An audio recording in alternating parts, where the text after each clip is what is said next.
Bonjour et bienvenue sur Radio Sensation. Pour ce mag, nous recevons Sébastien Bailly, journaliste reporter, également membre du CPC Normandie, c'est-à-dire le Club de la presse et de la communication. Bonjour Sébastien. Bonjour. Pouvez-vous nous rappeler ce qu'est le Club de la presse et de la communication de Normandie? Alors, le Club de la presse et de la communication, c'est une association professionnelle qui regroupe environ 500 personnes, des communicants et des journalistes. Donc, comme c'est une association professionnelle, on se retrouve pour parler de nos métiers et mener à bien un certain nombre d'opérations, notamment d'éducation aux médias, qui est un thème sur lequel on travaille beaucoup. Quel est son rôle et ses objectifs, ses actions? Alors, ces actions, l'éducation aux médias, créer du lien entre les professionnels, quelque chose d'important, un lieu de débat, de réflexion autour de nos métiers, de ce qu'on fait, et puis aussi un interlocuteur pour les institutions à l'extérieur de notre profession. Et pourquoi faites-vous partie du CPC? Alors parce que je suis journaliste, que c'est le réseau professionnel des journalistes et des communicants dans la région, et puis parce que j'y trouve un lieu où je rencontre mes pairs, où il y a de la discussion et où on peut avancer sur les sujets. Et le CPC organise un salon début avril qui s'intitule 12 heures de l'agilité numérique, c'est bien ça? Alors, c'est pas un salon parce qu'il n'y a pas de stand, c'est un événement, ce sont des ateliers, les 12 heures de l'agilité numérique, 4e édition cette année, et puis la forme, c'est 12 ateliers c'est 24 ateliers, pardon, je vais m'y reprendre. C'est 24 ateliers d'une demi-heure, ce qui fait 12 heures. Il faut que je fasse le petit calcul inverse. 24 ateliers d'une demi-heure sur les outils, où des professionnels qui utilisent des outils numériques viennent expliquer ce qu'ils font avec, comment ils s'en servent et comment les autres peuvent s'en servir. C'est un lieu d'échange et de partage d'expériences. C'est ce qu'on appelle l'agilité, c'est bien ça? Alors l'agilité, c'est la capacité qu'on a à utiliser ces outils. On parle d'agilité parce que les outils changent très vite, évoluent très vite. Il y a de nouveaux outils en permanence, de nouveaux réseaux sociaux, de nouveaux outils de productivité, de nouveaux outils de créativité. Donc on se doit d'être agile parce qu'il y a beaucoup de changements. Si vous apprenez à utiliser Instagram il y a 1 an ou 1 an et demi, que vous le reprenez aujourd'hui, ça ne se passe plus de la même façon. Les façons de faire les choses ont changé, il y a des nouvelles fonctionnalités. Donc en fait, la grosse difficulté pour le public, pour les communicants qui sont là, pour les journalistes qui sont là, c'est d'arriver à se maintenir à jour, à suivre ce qui se passe. Donc c'est quelque part des mini-formations et puis des exemples de ce qu'on peut faire avec ces outils-là. Vous disiez 24 thèmes? 24 thèmes, oui. Avec des corps de métier spécifiques? Alors, les gens qui viennent pour animer les ateliers sont des professionnels, soit des professionnels des médias, soit des communicants, soit des professionnels du digital qui viennent expliquer les choses. Donc, on a en gros 3 catégories d'intervenants. On a des intervenants qui sont des membres du club, qui viennent montrer des choses. On a des intervenants extérieurs au club, mais de la région, qui viennent aussi raconter leurs expériences. Et puis des gens qu'on n'a jamais vus à Rouen, ou très peu vus à Rouen, qui viennent d'autres régions pour aussi alimenter la réflexion avec des choses qu'on n'a pas forcément vues ici. À qui est-il destiné précisément ce salon? Alors, on sait précisément qui vient, parce que c'est la 4e édition. On a pas mal de communicants, chargés de communication, community managers qui viennent. C'est quasiment la moitié. On a une part non négligeable de journalistes qui viennent se tenir au courant des outils avec lesquels ils peuvent produire de l'information. Et puis une partie d'étudiants qui viennent aussi, d'étudiants surtout des Rouennais, qui viennent assister à la journée. Et vous disiez que des membres du club de la presse et de la communication sont également intervenants au cours de... Oui. Est-ce que vous êtes vous-même intervenant? Pas cette année. Il y a une règle tacite, enfin une règle établie, qui veut qu'on n'intervienne pas 2 années de suite. Parce que des gens reviennent et pour pas leur servir toujours la même soupe. Un des enjeux, c'est bien d'arriver à proposer du neuf tous les ans.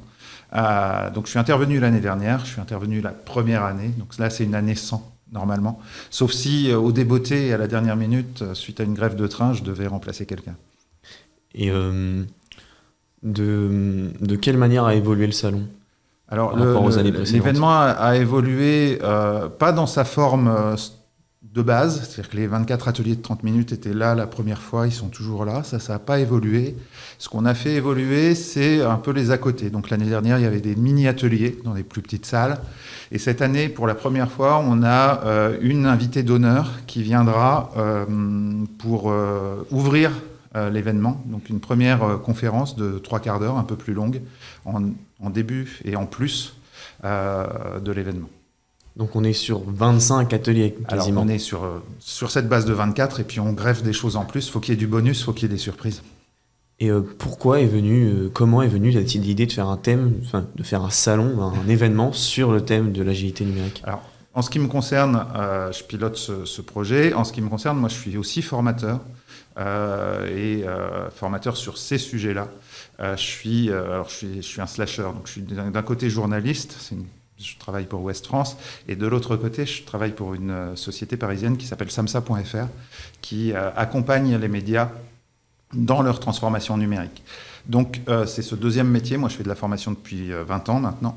C'est ce deuxième métier-là qui me motive, qui me fait aussi savoir qu'il y a besoin de ça. C'est-à-dire qu'il y a besoin d'irriguer les gens, il y a besoin de les nourrir, il y a besoin de leur apporter des choses.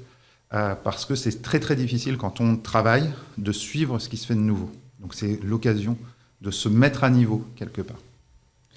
Et quels sont les autres ateliers ou autres conférences que vous proposez au long de l'année? Alors au long de l'année, on a fait pour la première fois en 2019 les 6 heures de l'agilité numérique à Caen à l'automne. Qui est une expérience qui s'est très bien passée. Donc c'est un modèle réduit avec une douzaine d'ateliers simplement qu'on devrait réitérer à l'automne prochain à Caen. Et vous avez participé à l'organisation des 24 heures, oui, des 12 heures de l'agilité. Comment on trouve les intervenants? Alors, il y a des gens qu'on connaît, un carnet d'adresses, donc ça marche. Comme ça fait 20 ans que je fais de la formation, que j'ai une partie de ma carrière à Paris, une partie de ma carrière à Rouen, j'ai apporté pas mal. Et puis, il y a des gens aujourd'hui qui nous demandent, parce que l'événement a du succès, qu'il y a du monde, etc. Donc on a des demandes. Et puis après, de temps en temps, on va chercher des gens qu'on ne connaît pas en leur disant, parce qu'on a envie de les avoir, et en leur disant, on fait ça serait bien que vous veniez présenter ce que vous avez fait. Et puis ça se passe généralement bien. Les intervenants, il y a un thème général qui lie toutes les interventions. Alors le thème général, c'est l'agilité numérique, ce qui est assez vaste. Fil conducteur. Le fil conducteur principal, c'est venez nous présenter un outil, est-ce que vous faites avec? Donc ça peut être Instagram dont j'ai déjà parlé, mais forcément il y a du Google, il y a du Facebook, ça c'est les trucs les plus connus, puis il y a des outils moins connus qui sont des outils de productivité cette année par exemple on va avoir une conférence sur InnoReader. InnoReader ça vous parle pas forcément, mais c'est un outil qui permet de faire sa veille et d'automatiser sa veille pour être prévenu quand il y a de nouveaux articles sur les sujets qui vous intéressent. Et puis on a des outils de création, je pense à Geniali qui va être présenté, qui est un outil qui permet de construire des modules interactifs très simplement sans rien connaître à la programmation. Donc on a toute une gamme d'outils comme ça qui vont être présentés par des gens qui les utilisent vraiment. Et vous aviez organisé ce qu'on appelle les Early Birds qui sont terminés maintenant. Qu'est-ce que c'était exactement? Alors Early Birds, aujourd'hui ça existe dans tous les événements payants. En fait, c'est un tarif préférentiel pour les gens qui s'inscrivent en premier. Donc effectivement, ça c'était au mois de janvier.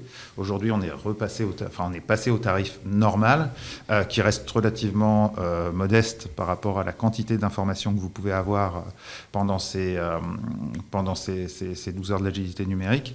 Donc aujourd'hui, l'entrée pour le grand public, elle est à 39 € et pour les étudiants à 29 €. Pour les adhérents du Club de la Presse et de la Communication, à 29 € également.